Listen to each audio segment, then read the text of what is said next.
Hello dear students, so welcome to my channel Academy Villa. I am Astos and let's begin today's class. So आज की जो video है उसमें मैं class 9 है ना NCERT की जो क्लास 9 की बुक होती है साइंस की, जिसका चैप्टर नेम है मोशन। तो मोशन जो कि फिजिक्स का पहला चैप्टर है उसको मैं डिस्कस करने वाला हूँ इस वीडियो में क्लास 9th के लिए। और ये जो वीडियो होने वाली है वो इस चैप्टर की पार्ट 1 है और इसके बाद मैं अगली वीडियो लाऊंगा जिसमें जो रेस्ट टॉपिक्स होंगे इसके अलावा उसको डिस्कस करूंगा। तो इस वीडियो में मैंने फुली सब कुछ एक्सप्लेन किया है, हर एक टॉपिक को इंडिविजुअली डील किया है। आशा करूंगा कि आपको वो समझ में आएगा और अगर आपको ये वीडियो पूरी अच्छे से समझनी है तो पूरे अंत तक ज़रूर देखना है। तो चलिए बिना देरी के शुरू करते हैं, क्योंकि ये वीडियो बहुत लंबी हो सकती है क्योंकि इसको मैंने बहुत सारे टॉपिक्स इसमें कवर किए हैं। तो बिना देरी के शुरू करते हैं आगे। तो अभी जो आगे के जो टॉपिक्स हम पढ़ने वाले हैं वो कुछ इस प्रकार हैं, जैसे कि states of a body, reference point, physical quantities, types of motion, distance and displacement. फिर आगे बढ़ते हुए हमें ये टॉपिक्स और भी मिलेंगे, जैसे कि 7th टॉपिक रहेगा difference between distance and displacement, scalar and vector quantities, uniform motion, non uniform motion, speed, और साथ ही साथ कुछ और भी टॉपिक हैं अभी, और जैसे कि एवरेज स्पीड भी आ जाएगा, यूनिफॉर्म स्पीड हो जाएगा, नॉन यूनिफॉर्म स्पीड। मतलब ये जो टॉपिक्स आपको होंगे ये कुछ कॉमन है, जैसे कि स्पीड में, वेलोसिटी में, सब में आता है एवरेज, यूनिफॉर्म, नॉन यूनिफॉर्म। तो ये तीन टॉपिक्स जो हैं थोड़ा एडिशनल हो गए, इस वजह से टॉपिक्स आपको ज़्यादा देखने को मिलेंगे। उससे ज़्यादा डरने की बात नहीं है, बिल्कुल बहुत आसान है ये सारी चीज़ें। तो एक एक करके पढ़ेंगे। 15th है velocity, average velocity, uniform velocity, आप देख ही रहे हैं। और ऐसे करके ये जो लास्ट जो आपका कह सकते हो इस वीडियो का जो इंडेक्स है वो यहाँ एंड होता है कि या फिर से आपको non uniform velocity, acceleration, uniform acceleration, non uniform acceleration, retardation या फिर डिसलेरेशन। तो ये सारी चीज़ें हम इसमें कवर करेंगे। अब चलते हैं अपने पहले टॉपिक पे, जो कि है स्टेट्स ऑफ ए बॉडी। देखिए, कहा जाता है कि आपकी बॉडी, यानी कि जो भी ऑब्जेक्ट के बारे में हम बात करते हैं उसको हम बॉडी कंसीडर करते हैं फिजिक्स की दुनिया में। तो बॉडी की जो है ना, पूछा जा रहा है कि स्टेट्स क्या क्या है, अवस्था, मतलब किस किस कंडीशन में वो अवेलेबल होती हैं। तो obviously they are to rest and motion. तो रेस्ट के लिए डेफिनेशन जो है वो ऑलरेडी रिटन है, आपको भी पता होता है, लेकिन फिर भी एक हमें technical word you can say कि जो टर्मिनोलॉजी है फिजिक्स के रूप में, वो सेंटेंसेस क्या होंगे, डेफिनेशंस, वो हमने यहाँ पे मेंशन किए हैं कि if the position of an object does not change as time passes it is said to be at rest. कहा जा रहा है कोई अगर ऑब्जेक्ट ले लेते हैं और उस ऑब्जेक्ट का है ना, आपको दिख रहा है कि कोई चेंज नहीं आ रहा है उस ऑब्जेक्ट के मतलब पोजीशन में, टाइम बीतता जा रहा है, लेकिन उसका ऑब्जेक्ट आपने जो देख रहे हो, जिसको कंसिडर कर रहे हो, वो वहीं का वहीं रुका हुआ है। सो इसको हम कहेंगे कि वो ऑब्जेक्ट रेस्ट में है। शायद आपको समझ में आ गया होगा। आगे बढ़ते हैं और मोशन के बारे में जानते हैं। इसका जस्ट अपोजिट है ना, क्या कि if the position of an object changes as time passes it is said to be at motion. Sorry, यहाँ पे थोड़ी सी दिक्कत है, इसे रेस्ट नहीं, इसे मोशन कहेंगे, कॉपी हो गया है, दैट्स वाई। तो हम क्या कहेंगे, अगर ऑब्जेक्ट में चेंज आ रहा है, राइट, तो हम क्या कहेंगे, it is said to be at motion, said to be in motion. अगर कोई ऑब्जेक्ट आपका चेंज हो रहा है, उसका position with respect to time, time बीतते जा रहा है, ऑब्जेक्ट भी चेंज हो रहा है। जैसे एग्जांपल के तौर पे आप ले लीजिए कि आपका बुक है, आपने टेबल पे रखा है, उसको आप हाथ से ड्रैग कर रहे हो, तो टाइम बीतने के साथ साथ उसकी पोजीशन में चेंज आ रहा है। सो इट इज़ सेड दैट कि जो ये बुक है या फिर ऑब्जेक्ट है वो मोशन में है। तो इस तरीके से हमने दो चीज़ें कवर कर ली। क्या, एक तो हो गया हमारा रेस्ट एंड एक हो गया मोशन।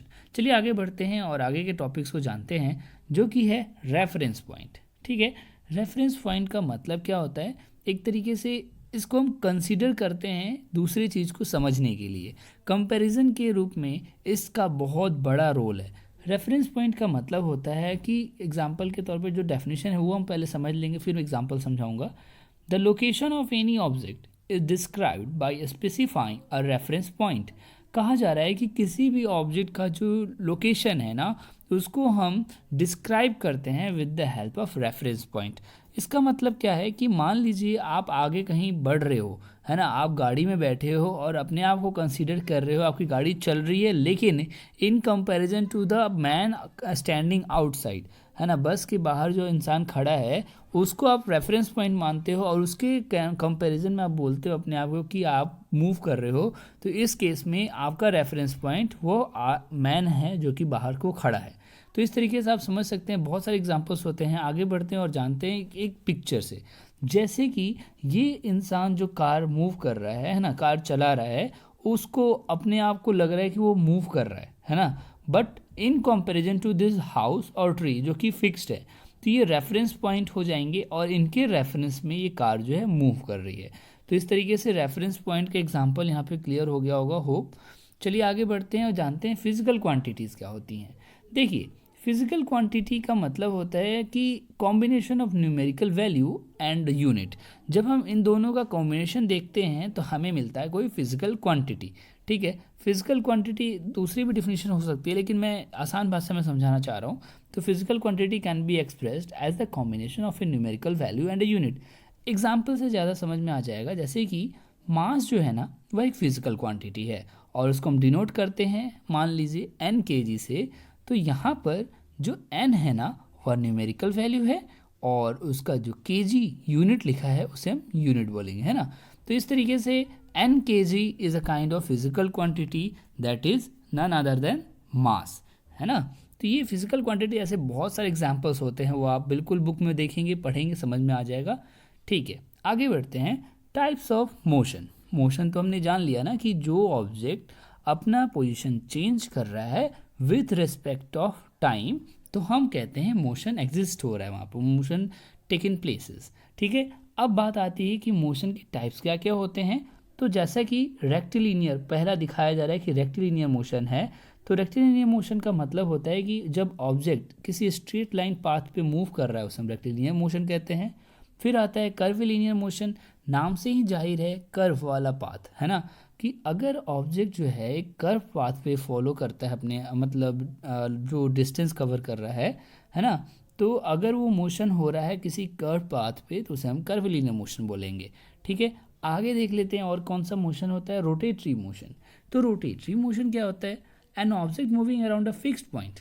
ध्यान दीजिएगा, अगर किसी फिक्स्ड पॉइंट के अराउंड आपका ऑब्जेक्ट मूव कर रहा है, मतलब ध्यान यहाँ पर रेफरेंस लिया जा रहा है, फिर से किसी फिक्स्ड पॉइंट से अटैच्ड होकर कोई ऑब्जेक्ट मूव कर रहा है round and round, so it is known as rotatory motion. जैसा कि एग्जांपल के तौर पे आप ले सकते हैं, अगर मान लीजिए आपने हाथ में एक धागा लिया है, धागे के आखिरी एंड पे आपने पत्थर बांध दिया है और आप उसको रोटेट कर रहे हो, so this is known as rotatory motion. क्योंकि यहाँ पर आपका जो हाथ ने उंगलियों ने जो धागे को पकड़ रखा है, यानी कि वो एक फिक्स्ड पॉइंट है, तो फिक्स्ड पॉइंट के अलॉन्ग जो रोटेशन हो रहा है उसको हम रोटेटरी मोशन कहेंगे। ठीक है, चलिए आगे देखते हैं ओसिलेटरी मोशन।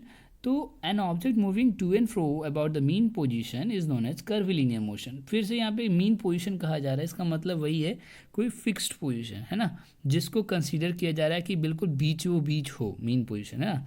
तो इसका सबसे बेस्ट एग्जांपल है, कहा जा रहा है यहाँ पे ओसिलेटरी मोशन है। ठीक है, तो ये जो ओसिलेटरी मोशन है इसमें क्या है कि जब ऑब्जेक्ट आपका टू एंड फ्रो आगे और पीछे मूव करेगा किसी मीन पोजीशन के अलोंग, तो हम उसे कहेंगे ओसिलेटरी मोशन। जैसे कि सिंपल पेंडुलम का जो केस होता है, इसमें हमें ओसिलेटरी मोशन देखने को मिलता है। चलिए अब आगे बढ़ते हैं और कौन सा मोशन होता है। एक होता है मल्टीपल मोशन। भाई नाम से ही पता है कि इसमें बहुत सारे मोशन ज़रूर होंगे। तो if an object possesses two और more than two types of motion at the same time is non multiple motion. मतलब अगर ऐसे मोशन की बात की जाए जिसमें एक साथ दो मोशन एग्जिस्ट कर रहे हो या फिर दो से ज़्यादा मोशन एग्जिस्ट कर रहे हो, तो हम उसे कहेंगे मल्टीपल मोशन। जैसे कि एग्जांपल के तौर पे मान लीजिए जो गाड़ी का ट्रक का टायर है ना, ट्रक का व्हील है, वो एक साथ दो मोशन परफॉर्म कर रहा है। जैसे कि एक तो वो स्ट्रेट पाथ पे मान लीजिए चल रहा है, तो उसमें रेक्टिलिनियर मोशन भी आ गया और साथ ही साथ सर्कुलर मोशन भी है, या फिर रोटेटरी मोशन कह लीजिए। तो ये मोशन दोनों एक साथ हो रहे हैं एग्जिस्ट, तो इसे हम मल्टीपल मोशन का एग्जांपल मानेंगे। आगे बढ़ते हैं और जानते हैं पांचवा टॉपिक, जो कि है डिस्टेंस। डिस्टेंस का डेफिनेशन तो पता ही है, लेकिन फिर भी जब डिस्टेंस और डिस्प्लेसमेंट की बात आती है तो हमें बहुत ध्यान से इसको समझना होता है, क्योंकि ये दोनों ही बहुत माइन्यूट डिफरेंस के साथ आगे बढ़ते हैं, लेकिन लोगों को इसमें मतलब आम भाषा में जब हम बात करते हैं, जो normal day to day life है, इसमें हम डिस्टेंस और डिस्प्लेसमेंट को मतलब नॉर्मल ही कंसिडर करते हैं, एक ही जैसा, लेकिन इसमें बहुत ज़्यादा डिफरेंस है। जैसे कि क्या है कि मान लीजिए डिस्टेंस का डेफिनेशन पढ़ लेते हैं, फिर आपको समझ में आ जाएगा। कहा जा रहा है कि the actual length of the path covered by a moving body respective of the direction in which the body travel is known as distance. कहा जा रहा है कि जो एक्चुअल लेंथ किसी मूविंग बॉडी के द्वारा जब कवर किया जाता है और कोई डायरेक्शन का ध्यान नहीं दिया जाए, है ना, उसमें कोई ध्यान नहीं दिया जाए कि भाई किस डायरेक्शन में मूविंग बॉडी मूव कर रही है, बस कितना लेंथ उसने कवर किया है इसका ध्यान दिया जाए, तब हम कहते हैं कि कोई डिस्टेंस ट्रेवल हुआ है, या फिर यू कैन से कि डिस्टेंस कवर हुआ है। ठीक है, अब बात करें जस्ट अपोजिट डिस्प्लेसमेंट की, तो when a body moves from one position to another, ठीक है भाई, कोई बॉडी एक पोजीशन से दूसरे पोजीशन तक जाती है, तब द शॉर्टेस्ट डिस्टेंस, जो कि एक स्ट्रेट लाइन जैसी ही होनी चाहिए, between the initial and final position. तो जो हमने इनिशियल और फाइनल पोजीशन के बीच में जो डिस्टेंस कवर की है, जो कि एक स्ट्रेट लाइन है, शॉर्टेस्ट डिस्टेंस होना चाहिए, उसको अगर कोई पर्टिकुलर डायरेक्शन के अलॉन्ग भी होना चाहिए, तब हम कहेंगे ये डिस्प्लेसमेंट है। तो देखिए एग्जाम्पल जो है अच्छे से क्लियर होगा अगले वाले पेज पे। यहाँ पर लिया गया है टाउन ए और टाउन बी, ठीक है। यहाँ तक पहुँचने के लिए टाउन ए और टाउन बी के लिए यहाँ पर लिखा है कि अगर एक व्हीकल है टाउन ए से टाउन बी जाता है travelling on road over the हिल, ये पहाड़ है, पहाड़ के ऊपर से ये रास्ता गया है, और इस रास्ते से गाड़ी से अगर जाते हैं तो लगभग 25 किलोमीटर का कवर तय करना पड़ रहा है इसी ए से बी टाउन जाने में। ठीक है जी, चलो ठीक है, आगे बढ़ते हैं। But if a vehicle goes from town A to town B on a straight road made through a tunnel, मान लीजिए वो कहता है चलो यार एक जना तो 25 किलोमीटर वाला जो लंबा रास्ता था वो लेकर गया, और एक भाई जो है वो मतलब एक कहा जा रहा है ना कि स्ट्रेट रोड है जो कि टनल के थ्रू होते हुए ए से बी तक जाता है ना, उस रास्ते से अगर वो दूसरा आदमी जाता है तो वह बस 10 किलोमीटर उसको कवर करना होता है। तो इस केस में एग्जाम्पल आप समझ पा रहे होंगे, इस केस में जो है दोनों ने कवर किया है कुछ ना कुछ डिस्टेंस, लेकिन किसको डिस्टेंस कहेंगे किसको डिस्प्लेसमेंट। तो डेफिनेशन सब कुछ क्लियर करता है कि डिस्प्लेसमेंट जो होता है हमें पता है शॉर्टेस्ट डिस्टेंस है पॉइंट इनिशियल और फाइनल पोजीशन के बीच का। तो यहाँ पर हमने जो डिस्कस किया जो 10 किलोमीटर वाला पाथ है जो कि शॉर्टेस्ट डिस्टेंस है, तो हमने कहा कि भाई ये वाला जो आदमी था इसने डिस्प्लेसमेंट कवर किया है, और जिसने लॉन्ग डिस्टेंस कवर करके वहाँ तक ए से बी पहुँचा है उसने डिस्टेंस किया कवर, ये डिस्टेंस और ये नीचे वाला टनल वाला डिस्प्लेसमेंट।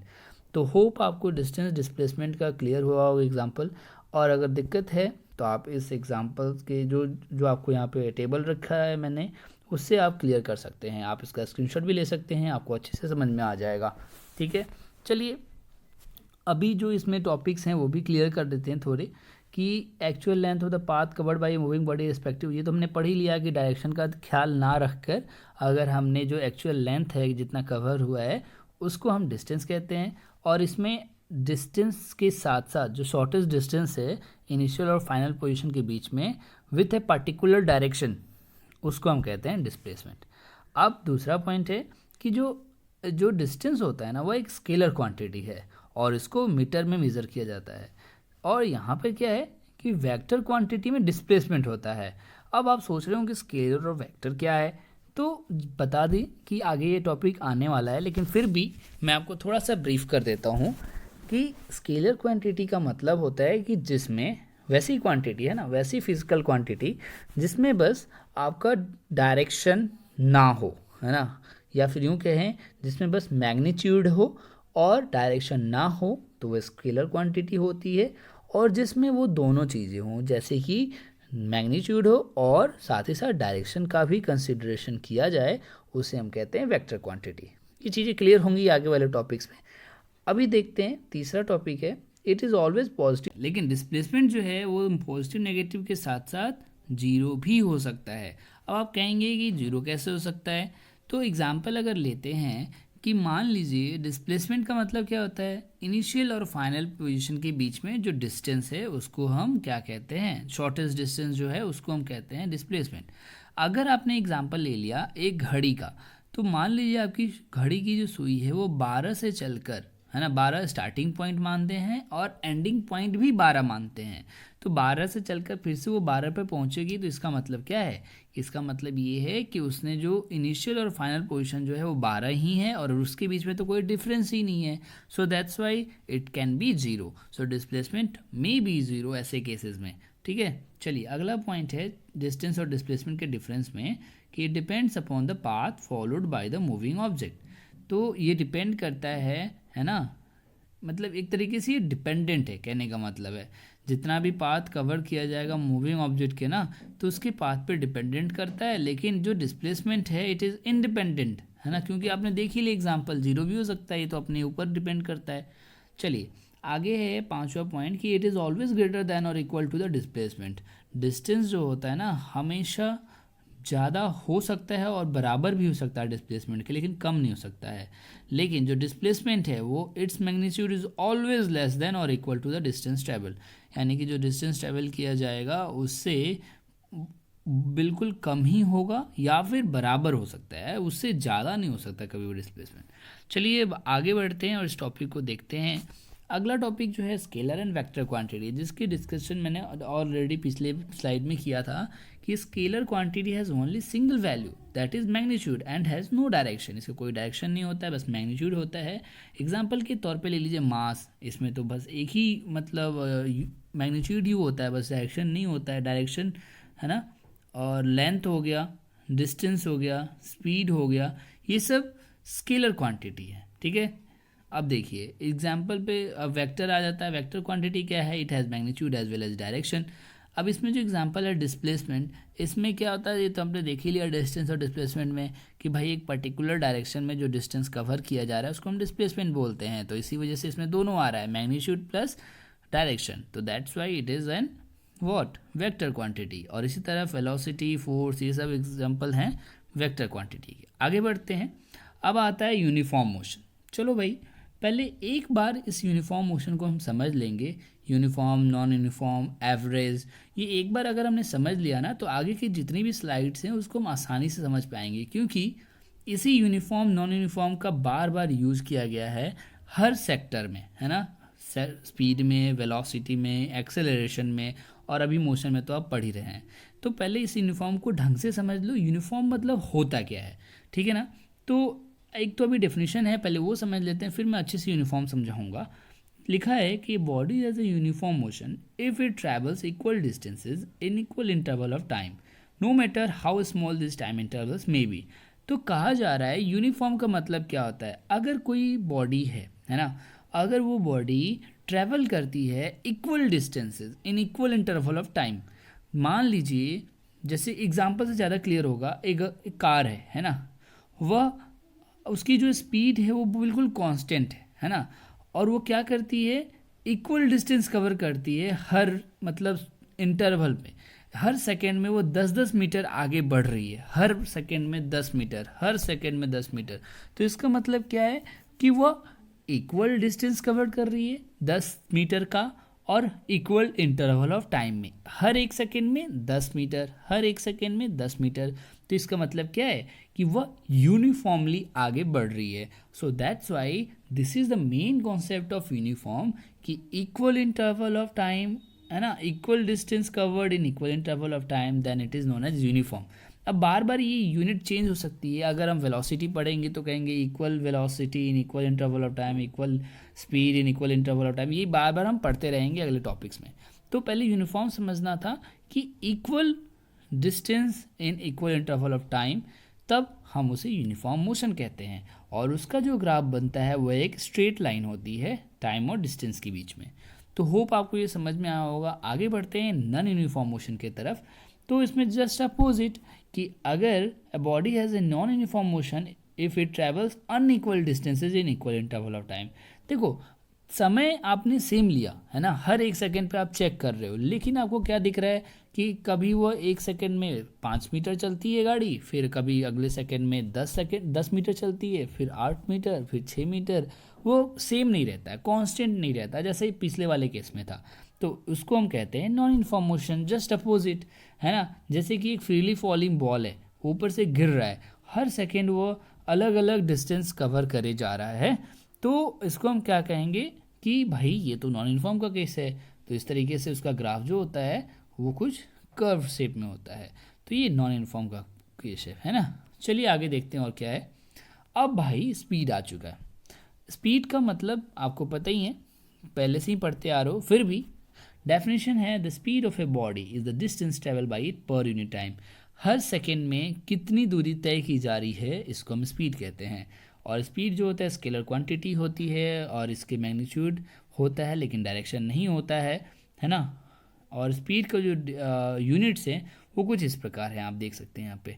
चलिए आगे देख लेते हैं इसका formula. Speed is equal to distance upon time, और स्पीड को हम v से डिनोट करते हैं, डिस्टेंस को s से, टाइम को t से। यहाँ पे सारी चीज़ें मेंशन है, आप अच्छे से समझ लीजिएगा इसको, ठीक है। चलिए आगे बढ़ते हैं और अगला टॉपिक पढ़ते हैं। स्पीड से आगे बढ़ेंगे तो एवरेज स्पीड मिलता है। एवरेज स्पीड कैसे फाइंड आउट करते हैं वो सारी चीज़ इसमें डिस्कस है। पहले डेफिनेशन देख लेते हैं। The average speed of a body is the total distance travel divided by total time taken to cover the distance. तो टोटल डिस्टेंस ट्रेवल कितना किया गया, टोटल टाइम कितना लगा, ये हमें एवरेज स्पीड देता है। तो इसका फॉर्मूला भी यहाँ पे मेंशन है, आपको सब क्लियर हो जाएगा। आगे बढ़ते हैं। देखिए फिर से भाई यूनिफॉर्म स्पीड आ गया, हमने अभी बताया था। तो होप आपको इसमें ज़्यादा कुछ जानने की ज़रूरत नहीं है, बस डेफिनेशन मैंने लिखा है तो मैं इसको दोबारा नहीं कवर करूँगा क्योंकि सेम चीज़ है ना।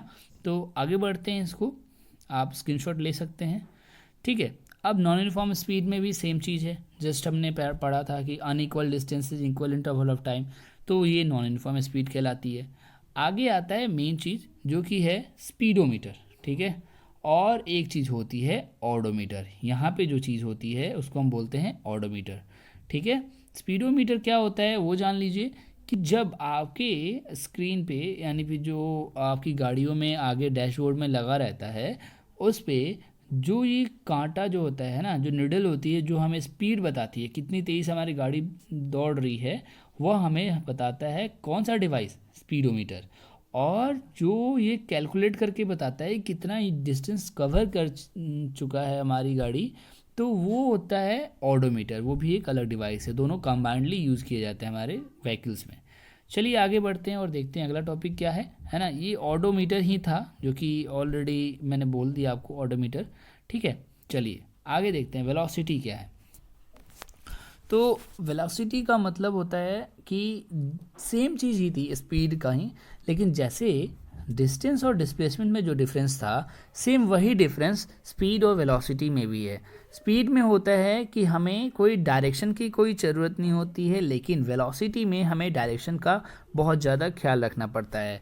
तो इसी वजह से जो वेलोसिटी है उसका डेफिनेशन थोड़ा सा अलग हो जाता है कि the velocity of a body is the distance travel by it per unit time in a given direction.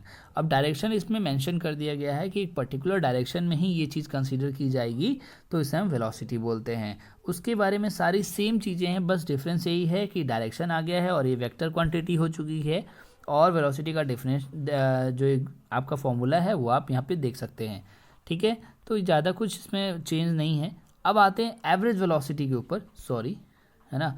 Average velocity क्या है, तो when the velocity of a body moving in a straight line is changing continuously at a uniform rate, then the average velocity is given by the arithmetic mean of initial and final velocity for a given period of time। तो जो average velocity होती है, नाम से ही पता चल रहा है एवरेज निकालना है, तो हमें पता ही है मीन एवरेज कैसे निकालते हैं, सबका सम divided by number of terms.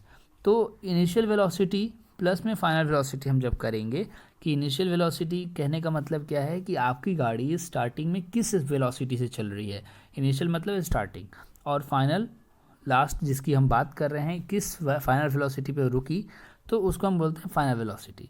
तो इनिशियल और फाइनल वेलोसिटी का सम डिवाइडेड बाय 2 हमें एवरेज वेलोसिटी देता है, ठीक है। चलिए अब आगे देख लेते हैं अगला।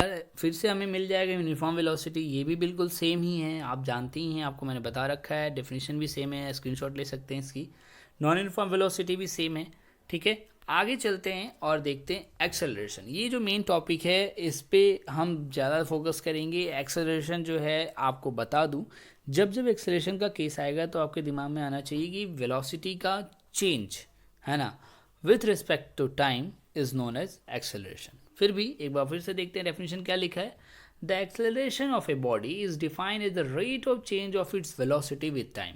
यानी कि वेलोसिटी में किस प्रकार से चेंज आ रहा है with respect to time is known as acceleration. यानी कि अगर हम मानते हैं कि आपकी गाड़ी जो है, मान लीजिए आपकी बाइक है, आपने बाइक को स्टार्टिंग में बंद रखा था, ठीक है, तो उसको हम मान लेते हैं इनिशियल वेलोसिटी, यानी कि 0 मीटर पर सेकेंड की रफ्तार से गाड़ी थी। भाई रफ्तार ही कहाँ है, 0 मीटर पर सेकेंड पे, वो रेस्ट पे है। लेकिन हाँ, इनिशियल वेलोसिटी क्या कहलाएगी उस केस में, तो उस समय हमारी इनिशियल वेलोसिटी होगी 0 मीटर पर सेकेंड। अब इनिशियल वेलोसिटी के बाद गाड़ी आपने एक्सेलरेट किया, कहते हैं ना एक्सेलरेट किया, हमने गाड़ी एक्सेलरेट किया और फिर वो कुछ वेलोसिटी उसको गेन हो जाएगा। तो हम कह लेते हैं सपोज कि 10 मीटर पर सेकेंड तक वेलोसिटी चली गई उस बाइक की, तो उसको हमने फाइनल मान लिया है ना। 0 से 10, तो इनिशियल हो गया 0, फाइनल हो गया 10। तो 10 में से 0 को माइनस करना, यानी कि फाइनल वेलोसिटी में से इनिशियल वेलोसिटी को माइनस करना है ना, हमें क्या, और डिवाइड कर देना है टाइम टेकन, कितना टाइम लगा 0 से 10 तक जाने में, वो टाइम टेकन हम क्या कर देंगे, उसको डिवाइड में ला देंगे नीचे, तो हमें एक्सेलरेशन मिल जाएगा।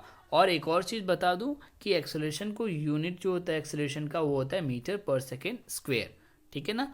तो एक्सेलरेशन आपको समझ में आ गया होगा कि final velocity minus initial velocity by time taken for the change is known as acceleration. कुछ इंपॉर्टेंट पॉइंट्स है वो जान लेते हैं इसके बारे में, कि जो इसका डायरेक्शन होता है ना, वह मतलब एक्सेलरेशन का जो डायरेक्शन होता है वो हमेशा वेलोसिटी के ही डायरेक्शन में होता है। यानी कि कहने का मतलब है जिस डायरेक्शन में वेलोसिटी है आपकी गाड़ी की, उसी डायरेक्शन में आपका एक्सेलरेशन भी लगेगा, ठीक है। अब एक और चीज़ है कि इट मे बी पॉजिटिव और निगेटिव और ज़ीरो।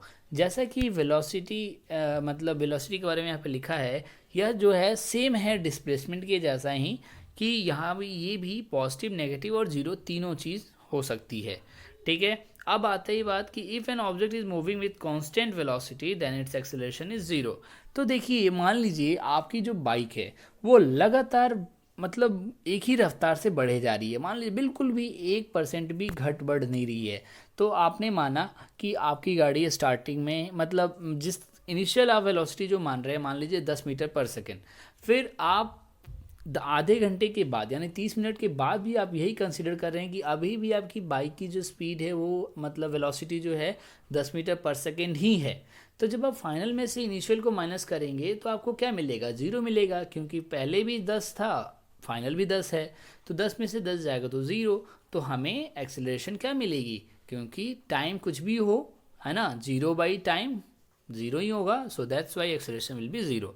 चलिए आगे देख लेते हैं और क्या है। एक्सेलरेशन के बाद फिर से आएगा भाई यूनिफॉर्म एक्सेलरेशन, तो शायद मुझे इसको डिस्कस करने की बिल्कुल ज़रूरत नहीं है क्योंकि ये चीज़ें हैं, लेकिन मैंने आपको एक सहूलियत के लिए डेफिनेशंस चाहिए तो मैंने यहाँ पे पुटअप किया है। आई होप आपको समझ में आएगा, ठीक है। यूनिफॉर्म एक्सेलरेशन के बाद नॉन यूनिफॉर्म एक्सेलरेशन भी बिल्कुल सेम ही है, जैसा पीछे के नॉन यूनिफॉर्म जो क्वान्टिटीज़ थे हमने पढ़े वो ये भी वैसे ही हैं। लेकिन अब जो आ रहा है ये बहुत इंपॉर्टेंट है, इसको आप ध्यान से समझिएगा। एक्सेलरेशन जो हमने पढ़ा ना, उसका जस्ट अपोजिट जो होता है उसे हम बोलते हैं रिटार्डेशन या फिर डिसेलरेशन, या फिर एक और नाम है, यानी कि नेगेटिव एक्सेलरेशन।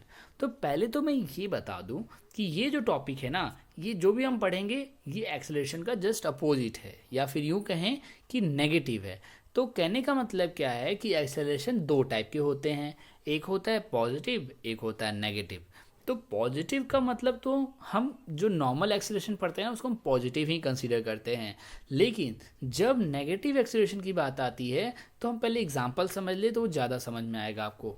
एग्जांपल के तौर पे आपने अगर अपने कार में जो कि ऑलरेडी मूव कर रही थी उसको आपने ब्रेकर आने पे ब्रेक लगाया, तो आपका इनिशियल इस केस में क्या था, इनिशियल वेलोसिटी ऑब्वियसली कुछ ना कुछ होगी। जैसे मान लीजिए गाड़ी बहुत तेज़ रफ्तार से चल रही है 100 मीटर पर सेकेंड, मतलब अभी किलोमीटर पे नहीं जा रहा हूँ, लेकिन 100 मीटर पर सेकेंड आपकी गाड़ी की रफ्तार थी, और जैसे ही आपने ब्रेक लगाया तो 0 हो गई। तो यानी कि आपकी जो इनिशियल थी वो 100 थी, यानी ज़्यादा थी, और फाइनल वेलोसिटी जो है वो कम हो गई। तो हमें तो फॉर्मूले में क्या बताया गया कि भाई फाइनल में से इनिशियल को माइनस करना है। तो आप क्या देखोगे कि जो आपका इनिशियल है ना, वो आपका कम है। तो इस केस में हम क्या समझेंगे कि फाइनल जो है, फाइनल में से हम इनिशियल को माइनस करेंगे, यानी कि 0 में से कोई वैल्यू को माइनस करते हैं, 0 में से 100 को माइनस किया तो आंसर में क्या आएगा, -100 आएगा, यानी कि माइनस एक्सेलरेशन हमें मिलेगा। तो इस तरीके से आप ये समझ पाओगे कि जो नेगेटिव एक्सेलरेशन होता है, जो कि एग्जांपल के थ्रू मैंने समझाया, ब्रेक लगाने पे जो गाड़ी की स्पीड स्टार्टिंग के स्पीड से बिल्कुल 0 हो गई, तो ये जो केस है ना, ये केस हमें कह देता है रिटार्डेशन कह लो या फिर डिसेलरेशन, एक्सेलरेशन का जस्ट अपोजिट। डेफिनेशन भी पढ़ लेते हैं कि body is said to be retarded if the magnitude of its velocity decreases with time. Time के साथ साथ अगर आपकी वेलोसिटी की जो मैग्नीट्यूड है, वैल्यू है, वो अगर डिक्रीज हो रही है तो इसका मतलब क्या है, ये रिटार्डेशन का ही केस है। और अगर बताऊं तो डिसेलरेशन में भी वेक्टर है, क्योंकि भाई एक्सेलरेशन की तरह ही है, और जो यूनिट ऑफ एक्सेलरेशन था वही डिसेलरेशन का भी होगा। तो अब आपको ये सारी चीज़ें क्लियर हो ही गई होगी। तो इसी के साथ अभी मैं इस वीडियो को एंड करता हूँ। अगली वीडियो में हम नेक्स्ट पार्ट को डिस्कस करेंगे। आशा करता हूँ आपको समझ में आया होगा। अगर कोई क्वेरी है तो प्लीज़ मुझे कमेंट सेक्शन में लिख के बताएं, और अगर वीडियो अच्छी लगी है तो अपने दोस्तों के साथ शेयर करना बिल्कुल ना भूलें।